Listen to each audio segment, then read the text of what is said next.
नमस्कार दोस्तों, स्वागत है आप सभी का आप सबके अपने चैनल स्वामी विवेकानंद एकेडमी में। आज के इस वीडियो में हम सब पढ़ने वाले हैं JAC board class 12 history chapter 1, जिसका नाम है ईटेमन के अस्थियाँ तथा हड़प्पा सभ्यता। इसका ऑल जो है सब्जेक्टिव क्वेश्चन करने वाले हैं, जो बोर्ड एग्जाम 2026 के लिए मोस्ट इम्पोर्टेंट होगा। तो चले बिना देर की ओर क्वेश्चन की ओर आगे बढ़ते हैं। इतिहास कक्षा 12 अध्याय 1 जो है, जिसका नाम क्या है, ईटेमन की अस्थियाँ तथा हड़प्पा सभ्यता। इसका पहले हम शॉर्ट आंसर टाइप क्वेश्चन देखेंगे, लघु उत्तरीय प्रश्न। तो चले बिना पहला क्वेश्चन क्या है, पहला क्वेश्चन है सिंधु घाटी सभ्यता को नगरीय सभ्यता क्यों कहा जाता है। सिंधु घाटी सभ्यता को जो है नगरीय सभ्यता क्यों कहा जाता है, यह क्वेश्चन 2020 में पूछा गया है लेटेस्ट।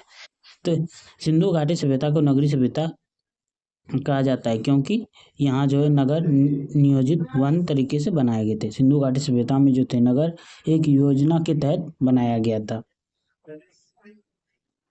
अगला कारण क्या है, अगला कारण है कि सड़क सीधी और चौड़ी थी। यहाँ के जो सिंधु घाटी सभ्यता के जो थे वो सड़क सीधा और चौड़ा था और एक दूसरे को समकोण पर काटती थी। सिंधु घाटी सभ्यता का जो था जो सड़क जो बनाया गया था वो एक ग्रिड पद्धति में बनाया। जो नगर में जो है नालियों की उच्चतम व्यवस्था थी। हड़प्पा सभ्यता में जो नगर थे वहाँ पर नालियों की जो व्यवस्था थी वो बहुत ही उत्तम था। अगला पॉइंट है मकान की पक्की ईंटों से बने हुए थे।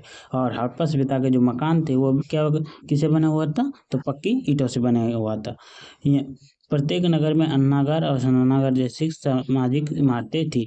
और हड़प्पा सभ्यता में जो है प्रत्येक नगर में जो है अन्नागार और स्नानागार जैसी जो सार्वजनिक जो इमारतें होती है वह बनाई गई थी।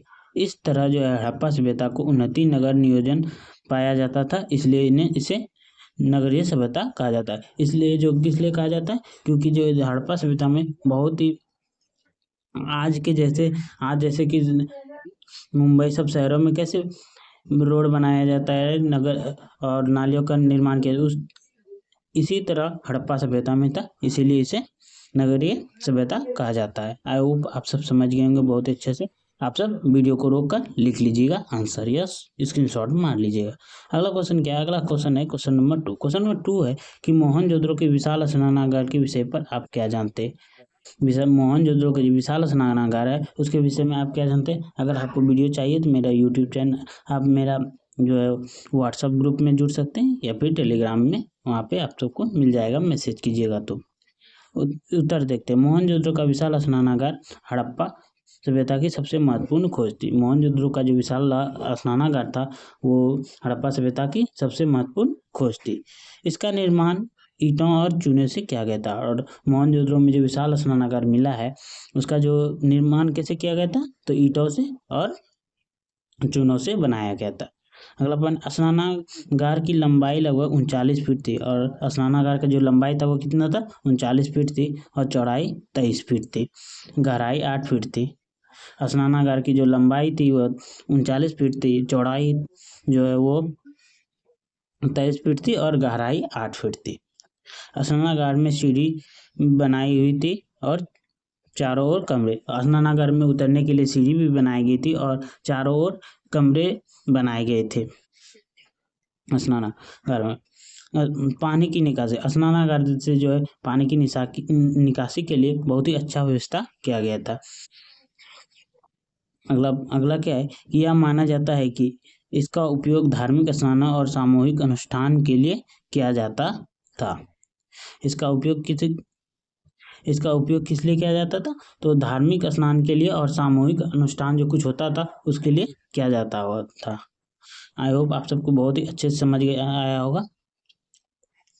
आप सब कॉपी में नोट डाउन जरूर कीजिएगा। अगला पॉइंट क्या, अगला क्वेश्चन है कि हड़प्पा सभ्यता के पतन के कारण को लिखिए। मोस्ट इंपोर्टेंट क्वेश्चन है, पूछा जा सकता है बोर्ड एग्जाम 2026 में डायरेक्ट।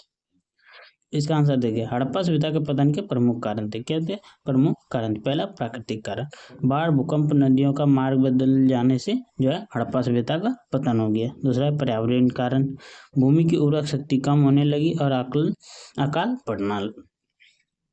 पड़ना। देखिए जो भूमि की जो उर्वरक शक्ति थी वो कम हो गया और अकाल पड़ गया, जिससे भूख के मारे सभी लोग मर गए।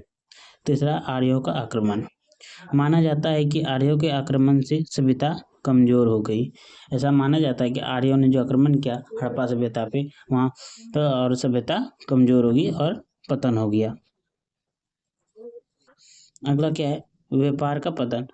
व्यापार मार्ग बंद होने से आर्थिक स्थिति बिगड़ गई। व्यापार मार्ग जो है बंद होने से क्या हुआ, आर्थिक स्थिति बिगड़ गई और इस सभ्यता का पतन हो गया। अगला पॉइंट है आंतरिक कारण। नगरों की व्यवस्था बिगड़ना और सामाजिक अवस्था, इन समूह कारणों से जो है सभ्यता धीरे धीरे समाप्त हो गई। देखिए आंतरिक कारण क्या है कि नगरों की व्यवस्था जो है वो बिगड़ने लगा और सामाजिक व्यवस्था भी बिगड़ने लगा। इस सभी कारणों से जो है यह सभ्यता धीरे धीरे जो है हड़प्पा सभ्यता धीरे धीरे समाप्त हो गई। आई होप आप सब बहुत अच्छे से समझ आया होगा। तो चलिए अगले क्वेश्चन की ओर आगे बढ़ते हैं। अगला क्वेश्चन क्या है, अगला क्वेश्चन है क्वेश्चन नंबर 4। हड़प्पा सभ्यता की नगर निकास जो है जल निकास प्रणाली की विशेषता।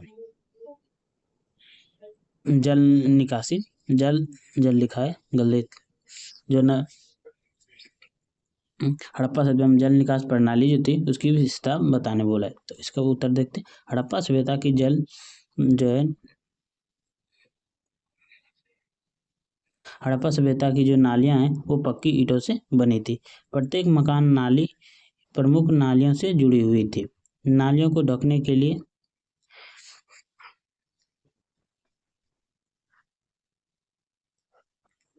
अगला क्वेश्चन क्या है, क्वेश्चन नंबर है 5। क्वेश्चन 5 है हड़प्पा नगरों के नगर नियोजन का वर्णन करें। हड़प्पा जो नगर है उसके नगर नियोजन का वर्णन करने बोला है। इसका उत्तर देखते हैं बहुत ही आसान भाषा में। तो हड़प्पा जो नगर है वो 2 भागों में बटे हुए थे। हड़प्पा नगर कितने भागों में बटे थे, 2। ऊपरी नगर, दूसरा है निचला नगर।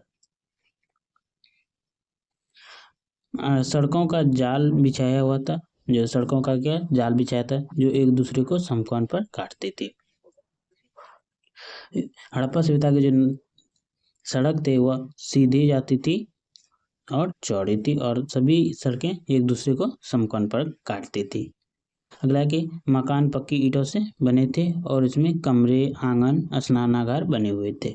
मकान जो थी हड़प्पा सभ्यता का मकान वो पक्की ईंटों से बनाया गया था। उसमें कमरे थे, आंगन थे और स्नानागार भी थे। अगला है नगरों में अन्नागार और स्नानागार जैसी सामाजिक इमारतें थी। और जो हड़प्पा सभ्यता में जो है नगरों में अन्नागार और जो स्नानागार है जैसी सामाजिक इमारतें भी शामिल थी। हड़प्पा नगर नियोजन उस समय की उन्नति और वैज्ञानिक योजना का प्रमाण है। और हड़प्पा नगर जो क्या है उस समय का उन्नति और वैज्ञानिक तरीके से जो बनाया गया था उसका प्रमाण है। ये थे most important very short question, लघु उत्तरीय प्रश्न। अब दीर्घ उत्तरीय प्रश्न की ओर बढ़ेंगे, लॉन्ग टाइप क्वेश्चन। तो चलिए देखते हैं लॉन्ग टाइप क्वेश्चन में। लॉन्ग टाइप क्वेश्चन में है, ये देखिए सीबीएसई और जैक में 2020 में पूछा गया था। हड़प्पा सभ्यता के नगर नियोजन की प्रमुख विशेषता का वर्णन करिए। 2023 में भी पूछा गया है जैक बोर्ड में, याद रखिएगा। क्या बोला गया कि हड़प्पा सभ्यता के जो नगर नियोजन है उसकी विशेषता का वर्णन करने बोला है। तो देख लेते हैं इसका आंसर क्या है। पर आंसर है हड़प्पा सभ्यता का नगर नियोजन विश्व की प्राचीनतम और उत्कृष्ट योजना मानी जाती, इसकी प्रमुख विशेषता थी। देखिए हड़प्पा सभ्यता के जो नगर नियोजन की विशेषता थी वो विश्व की प्राचीनतम है और विश्व की सबसे प्राचीन नगरीय सभ्यता हड़प्पा सभ्यता को कहा जाता है। इसकी प्रमुख विशेषता जानते हैं पहले। नगर नियोजन, नगर 2 भागों में बांटे थे, ऊपरी और निचला। ऊपरी भाग को क्या कहा जाता था, दुर्ग, याद रखिएगा। अगला पॉइंट है सड़क व्यवस्था। सड़क सीधी और चौड़ी थी, वे एक दूसरे को समकोण पर काटती थी। समकोण पर मतलब 90 डिग्री में काटते थे। हड़प्पा सभ्यता की जो सड़कें थे वो सीधी और चौड़ी थी और वे एक दूसरे को जो है समकोण पर काटती थी। मकान व्यवस्था, हड़प्पा सभ्यता के मकान विशेषता। मकान पक्की ईंटों से बने हुए थे। हड़प्पा सभ्यता के जो मकान जो है वो पक्की ईंटों से बने थे, जिसमें कमरे, आंगन, स्नानागार थे। क्या कहते हैं वहाँ पे घर में रहते थे, जिसमें कमरे बने हुए थे, आंगन थे और स्नान के लिए स्नानागार था। जल निकास के लिए पक्की नाली थी और ढकी हुई थी। और जल निकास के लिए क्या था, पक्की नाली बनाई गई थी और उसको ढकी हुई थी। सार्वजनिक इमारतें, हड़प्पा सभ्यता में सार्वजनिक इमारतें में अन्नागार, स्नानागार जैसी इमारतें बनी थी, जो कि हर शहरों में बनाया जाता था। कुशल कारीगिरी, ईंटें एक ही आकार की थी, ईंटें जो थे वो एक ही आकार की थी, निर्माण बहुत सटीक था। ठीक है, ईटा जो था वो एक ही आकार का था, जो जिससे कि निर्माण सटीक था। इस प्रकार हड़प्पा सभ्यता के नगर नियोजन ने इस विश्व की प्राचीनतम नगरीय सभ्यता बना दी। जो इस प्रकार जो है हड़प्पा सभ्यता के नगर नियोजन ने ही इसे जो है विश्व की प्राचीनतम जो है नगरीय सभ्यता बना दिया हड़प्पा सभ्यता को। अगला क्वेश्चन क्या है? अगला क्वेश्चन है हड़प्पा सभ्यता के सामाजिक, आर्थिक और धार्मिक स्थिति का वर्णन करें। आप सबको बता दें कि एग्जाम 2024 में 2024 में धार्मिक स्थिति पूछा गया था, हड़प्पा सभ्यता की धार्मिक स्थिति। कभी कभी एक ही को पूछ लेता है, कभी कभी 2 पूछ लेता है, कभी कभी 3 ही पूछ लेता है, तो आप सबको ध्यान में रख के चलना होगा। हम तीनों पढ़ लेंगे, यहाँ से एक भी क्वेश्चन बनेगा तो आ जाएगा एग्जाम में। तो पहले देखते हैं उत्तर। सामाजिक स्थिति, पहले हम सब सामाजिक स्थिति हड़प्पा सभ्यता की सामाजिक, लोक संस्कृति और सभ्य थे। स्त्री आभूषण पहनती थी, यहाँ के जो स्त्री तो आभूषण पहनती थी, उन्हें सम्मान प्राप्त था। लोग सूती और ऊनी वस्त्र पहनते थे, हड़प्पा सभ्यता के जो लोग थे वो सूती व ऊनी वस्त्र पहनते थे, वे पक्के मकानों में रहते थे। और जो हड़प्पा सभ्यता के जो लोग थे वो कहाँ रहते थे? पक्के मकानों में। अब देख लेते हैं आर्थिक स्थिति। दूसरा पॉइंट क्या है? आर्थिक स्थिति। कृषि मुख्य व्यवसाय था, हड़प्पा सभ्यता का जो कृषि था वो मुख्य व्यवसाय था। यहाँ पे जौ, तिल, गेहूं, कपास की खेती होती थी। मुख्य कृषि में जो है गेहूं, जौ, तिल, कपास की खेती होती थी। अगला है लोग पशुपालन और व्यापार भी करते थे। हड़प्पा सभ्यता के जो लोग थे पशुपालन एवं व्यापार भी करते थे। और हड़प्पा सभ्यता का जो व्यापार है मेसोपोटामिया से किया होता था। आप उस समय जितने भी सभ्यता थी उस सबसे होता था। यहाँ तांबा, कांसा, मिट्टी की और पत्थर से औजार और बर्तन बनाए जाते थे। हड़प्पा सभ्यता में तांबा, कांसा, मिट्टी और पत्थर से जो है औजार बनाया जाता था और बर्तन भी। अगला है व्यापार भारत के बाहरी मेसोपोटामिया तक होता था, और इस सभ्यता का जो व्यापार है बाहरी मेसोपोटामिया तक होता था। अब देख लेते हैं हड़प्पा सभ्यता की धार्मिक स्थिति को, जो बोर्ड एग्जाम 2024 में आया था। लोग मातृ देवी शक्ति की पूजा करते थे। हड़प्पा सभ्यता के जो लोग थे वो किसकी पूजा करते थे? तो मातृ देवी की। यहाँ पे पशुपति महादेव की उपासना के प्रमाण मिलता है। हड़प्पा सभ्यता से जो है पशुपति जो नाथ है महादेव, उससे उसका जो है उपासना का प्रमाण मिलता है। यहाँ पर वृक्ष, पशु, पक्षी, सूर्य, अग्नि की पूजा होती थी। और इस सभ्यता में जो हड़प्पा सभ्यता के लोग थे वह वृक्ष, पशु, पक्षी, सूर्य और अग्नि की भी पूजा करते थे। अगला है मृतकों को दफनाने और अग्नि दहन दोनों प्रथा प्रचलित थी। और यहाँ जो हड़प्पा सभ्यता में दफनाने और जो आगिन देता है, ये दोनों प्रकार की जो प्रथा थी वो प्रचलित थी।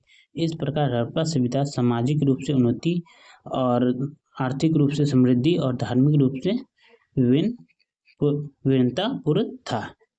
इसलिए इस सभ्यता को क्या कहा जाता है? नगरीय सभ्यता कहा जाता है। आई होप आप सब समझ गए होंगे। और इस चैप्टर से ये सभी मोस्ट इम्पोर्टेंट क्वेश्चन थे, जो कि बोर्ड एग्जाम में 2026 में यहाँ से बाहर इस चैप्टर से नहीं जाएगा। और आप सबसे उम्मीद है कि आप सबको वीडियो अच्छा लगा होगा। अगर वीडियो अच्छा लगा तो वीडियो को लाइक कीजिए, चैनल को सब्सक्राइब कीजिए और शेयर जरूर कीजिए। क्या? शेयर जरूर कीजिएगा अपने दोस्तों में। तो चलिए मिलते हैं अगले वीडियो में। जय हिंद, जय भारत।